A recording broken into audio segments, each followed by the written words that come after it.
Hamas is just one of many resistance organizations in operating in Gaza. Hamas, of course, was the government, and the Al Qassam brigades are a major fighting force. But Islamic Jihad, Palestinian Islamic Jihad, is a very big player, and there's a whole bunch of other factions that have hundreds, thousands of fighters. So a lot of the casualties that Israel is taking credit for and calling them Hamas are probably not Hamas casualties. They probably are either innocent civilian men or men affiliated with other factions. But even the most optimistic accounting says that 85% of the resistance of Hamas resistance is still intact. That after 6 months of fighting, Israel, there's still 85% of Hamas resistance capacity in play. And this is backed up by the fact that Hamas recently met with Hezbollah, met with Nasrallah, and Nasrallah was asking them, is it time for us to pull the trigger? And according to Nasrallah, the Qassam brigade said, no, we got this under control. And Nasrallah put out a figure that was different than the 35%, the 85%. Nasrallah said that Hamas has only lost 10% of their capacity. Somewhere in between there is probably the truth. But the point is, Israel hasn't defeated Hamas, and the Israeli Defense Forces acknowledge this. You see this in Israeli reporting, where they say we haven't defeated Hamas. Hamas is still there, and you see this in the news reporting. There was a battle fought in northern Gaza just yesterday, and when you read about it, it said that Israeli forces advanced into this neighborhood, but were compelled to retreat back to their starting position because of the heavy Hamas resistance. Wait a minute, I thought you told me that Hamas has been eradicated in northern Gaza, and yet you can't go into a piece of ground and occupy it because Hamas is resisting to a degree that compelled you to retreat. So this isn't just one or two guys popping up with rocket propelled grenades. This is organized resistance, which shows command and control, logistics, communication, Hamas still functioning. So Israel's a long way away from defeating Hamas, and I don't think Israel has the capability of defeating Hamas. And the same thing, they haven't occupied Shifa Hospital. They've withdrawn. They went in, they committed whatever they committed. I call it an atrocity. I call it murder. They call it the most effective military operation in the history of warfare. They got their result, but now they've left, and Hamas will come back and will reoccupy that territory. Gaza can't be occupied by Israel, and until 6 months, you got 15% of Hamas. When you want to go 6 more months, so you get 30%. Then another year, and you can say 60%. But now you still have 40% to go. I see this isn't going to last 6 more months. This isn't going to last a year because of the international situation. Now, my wife always tells me, don't read the comments, but you've seen my eyes. I've been going over reading the comments. And a lot of people critical. They're like, Scott, that's the stupid, most dumbest advice you could give to the Iranians, that we need to retaliate. You guys don't know what you're talking about, with all due respect, to be honest. Because I just told you that Israel's not winning the fight. So what do you want to do to change that outcome? Why do you want to expand the conflict so Israel's defeat in Hamas becomes irrelevant? Okay, the whole idea here, the whole reason why Hamas launched October 7th was not to create a regional war involving Hezbollah or Iran. The whole purpose was to create the conditions for the creation of a Palestinian state. That's it, straight up. And that's happening. Hamas's plan is unfolding. If you look at everything Hamas said they wanted to accomplish, they're accomplishing that. Everything Israel said they don't want to do, they're going to be compelled to do. A ceasefire, a hostage exchange. This is things that are going to happen because Israel can't continue this fight. So why do you want to have the Iranians come in and shake all that up?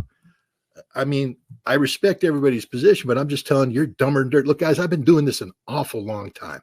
I've provided a lot of advice to a lot of people who are very senior. And I think that this advice would be good advice because it takes into account the strategic realities. You can't get bogged down in revenge. You can't get bogged down in tactics and operations. You have to pull back and think strategically in what you're trying to accomplish. The strategic objective of Hamas is a Palestinian state. A Palestinian state right now is on the table. People are talking about it in ways that they haven't been talking about it ever. And it's there. And that discussion will continue to evolve the more Israel finds itself in a strategic bind. But if you turn this into, I'll just give you an example, and just again, people, please reflect on this. On October 6th, nobody was talking about the Palestinian people. I know Richard Medhurst wears, Danny Hannafong does. There's some people out there, but none of the big players in the world, Danny, no offense, but it wasn't on the president of the United States table. It wasn't on any of the tables of the big players out there. Saudi Arabia could care less. They were ready to go into this, India, Middle East economic corridor. So was Jordan, the UAE. Everybody's talking about normalization of relations with Israel, which means that you had to embrace the Abrams Accord, which was about endorsing West Bank settlements, which broke the back and the viability of any Palestinian opportunity. So if anybody was talking about a Palestinian state, it was a lie. We support a Palestinian state, but you don't, because you support the Abrams Accord, you support the partitioning of the West Bank, the continued expansion of settlements, and the normalization of relations with Israel. Israel, which when they talk about these expansive economic factors, are talking about from the river to the sea. We're not allowed to say that if we articulate in support of Palestine, but if you're on the side of Israel, you can say that. Likud makes it part of their formal mission statement. But Israel has been talking about greater Israel, no Palestine, boom. And that's the direction this was heading. This was heading to the Palestine was done. So now it's on the table. The best way to finish that and kill it and put a stake through the heart of this is to change the discussion to global energy security. Because you want to know what are going to make people stop going in the streets demonstrating for the Palestinian people? $120, $200 a barrel gas, oil, $10 gas at the pump. Imagine that. You think the American people are suddenly going to go, well, I'm grateful we're paying $10, but Palestine must be free. No, they're not going to be talking about Palestine ever again. They're going to be talking about other things that matter the most. It's the economy, stupid. So it would be stupid to get the American people focused on the economy at a time when you claim your strategic objective is the creation of a Palestinian state. That strategy is unfolding, and it is viable now in a way it's never been viable. But the way you kill it is to make this a broader war where we're talking about Iranian oil production, Saudi oil production, UAE oil production. We're talking about disruption of oil. The oil flow globally. We're talking about a global recession, a global depression. No one's going to give a damn about Palestine. They will never talk about Palestine again. So with all due respect to the people out there saying, Scott, that's just horrible advice, pound sand, because it's not. It's the kind of advice you give to people when you're focused on strategic objectives and keeping your eye on the ball, which in this case should be the creation of a Palestinian state. Yeah, and the also your point too of if there is a retaliation that leads up this escalation ladder from earlier, then indeed you now have a regional war, one where Israel has more than has shown that it's more than willing to go further than what humane people in the region, these countries in the Axis of Resistance, these forces, these organizations, they do have humanity's interests at heart as well. It's not simply a matter of destroying, defeating Israel at all costs. That cost would be very, very, very, very, very heavy should this end up becoming a massive regional war. Of course, that would pull in the entire world, which then has the consequences you mentioned, plus many others, not to mention the fact that you have a world situation where there's a lot of support for Palestine.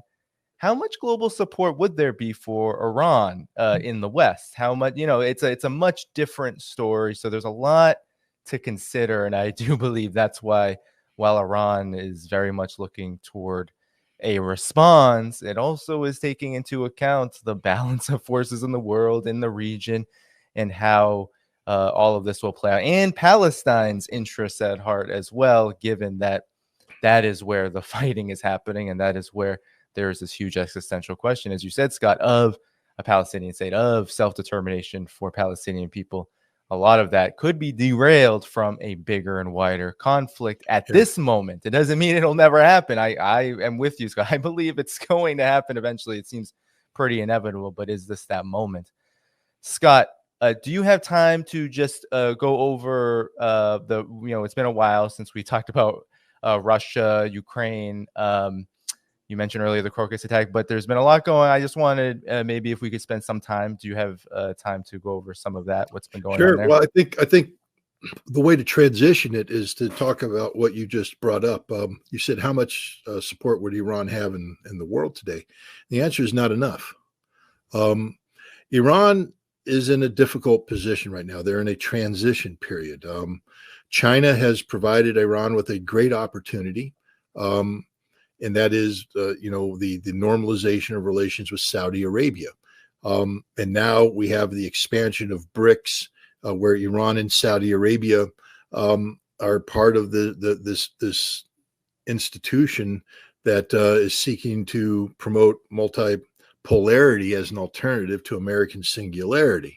But it's early in the stages. BRICS doesn't have these institutions. That's the importance of the meeting taking place in Kazan in October, chaired by Russia, to talk about the creation of these institutions to begin to formalize an economic, a political, and when we say political, that means by extension military, even though there won't be a military alliance with BRICS. When you become politically engaged with nations, your militaries begin to cooperate because you have to jointly protect your shared common economic interests. You have to protect your geopolitical vision.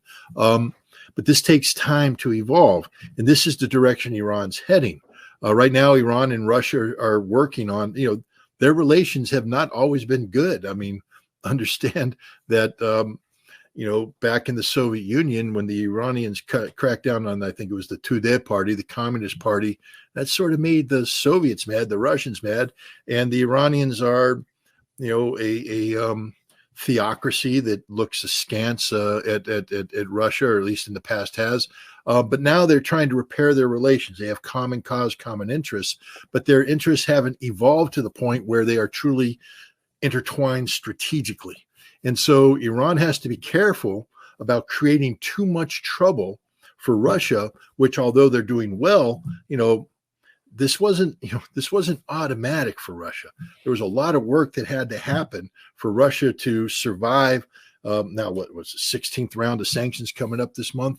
Vladimir Putin himself has acknowledged that in the late summer, early fall of 2022, he didn't know which direction the Russian economy was going. That's why he was hesitating on, do I mobilize? What do I do? How do I respond to, NATO and the United States with this new Lend-Lease, billions of dollars flowing into Ukraine? How do I respond? I can't overreact in terms of mobilization because the economy may not be able to sustain the workforce being reduced in such a dramatic fashion at a time when I'm trying to increase defense production.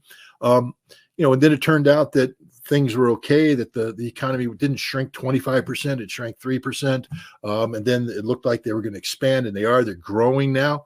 So Russia's in a comfortable place, but it doesn't mean that they're out of the woods yet. They're still, they're still out there chopping trees. Nothing's taken for granted. And so now you have the Russians playing this game where they're trying to build economic ties with China, with India, with the global South, with Iran, with everybody. But they have these relationships haven't had a chance to mature. We're talking just, some cases, this new reality that's only 2 years old. It hasn't matured yet. It hasn't built the roots necessary to hold firm. And so if Iran gets involved in this crazy escalation that leads to a general war that, has Russia say, God, if we go all in with Iran, our economy could collapse. We haven't solved this Ukraine problem yet. No, we're not doing it. We're not doing it. We're not going to, we'll jettison Iran as opposed to bringing down the entire ship. I'm not saying that's I'm not saying that's what Russia would do. I'm just saying that that has to be a discussion that would be had in Russia and everywhere else. And so, the Russians right now this is again one of the great advantages of Russia, and their emphasis on diplomacy. And so I think you're going to see the Russians arguing for diplomacy, which is another reason why I don't think the Iranians are going to do something precipitous in terms of retaliation, because I think the Russians are telling them too, guys, we're not there. We've got everything, all our ducks lined up so we can finish this Ukrainian thing, and it's looking pretty good for us this summer, etc. You go off and get involved in a global conflict that causes a diversion of resources, a disruption of the economy that we need to sustain to be able to get victory, and they can become problematic for us. So let's not go that route. Let's calm down, take the hit. We'll work our way, we'll get to where you can retaliate. We'll find an appropriate form of retaliation that doesn't lead to escalation. But, Russia's on the right track right now, and they don't need anything to throw them off that track. And so now I've hopefully successfully transitioned into Russia. Thank you for tuning in to my latest video. I appreciate all of your support. This channel, however, needs your help. I am seeking to make this channel more sustainable in the long term and upgrade necessary equipment to ensure that this work continues onward and makes progress to give you all of the geopolitical analysis that you all deserve.